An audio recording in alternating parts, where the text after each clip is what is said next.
Ötüyor kendinden kunduyu otur. Bu korun. Kırgıtlar. Kanı kayda kutargı verenin. Bu amaçtan üreller evet. Kur'an'a koyacak oku. Bu uyan sotan baranlar. Bu da Kur'an'a koyacak okulanlar. Bu amaçtan üreller.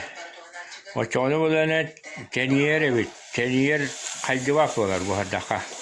Ondan bir bakara bu haddaka kaydı alır.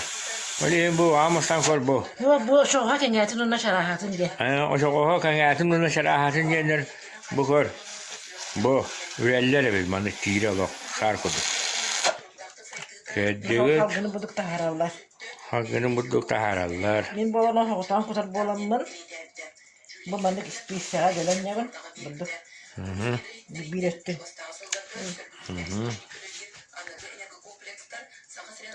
Bir etti bu. İspiysa gelen ne var bana tutturan bir evin. Öyle bir etti ben bolana bu. Ben tebrik tutan ben ulan ben.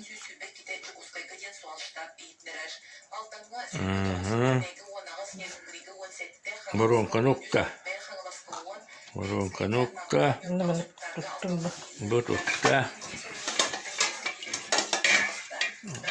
Bunu koro kanın kutanırar.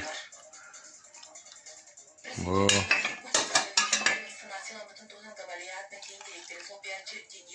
Mıkangır yıkıp oturmakta. Yönü bodrasın. Koyu yükler şey kıldı. Suya yükler şey kıldı bu vakta. Kırın yönü mandık bulukta. Vurduk. Başkanı kutta kar. Başkanı kutta. Kılıkıya verdim. Ye.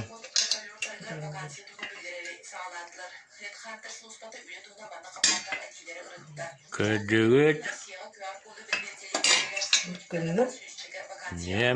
Mantıkın bu hakkında bulduk da haramın bana bulduk. Onun rahmet istip. O günlerin tahardım. Onu mantıkın bana ne bulduk. Demin olan bir evin. Onunla bu zamok bulan. Ya betul semua korbo. Mana hendak tugas kita. Onunla bulduk ağalandım. Eliyem bana bunu tattaran bir evin. Bu mantıkın körevin bağır kalan kalıyor. O çoğun kalan kalıyor. Onu kaldırdık kan tutan bana. Onu bu tattaran bir evin. Buat. Tattaran bir evin.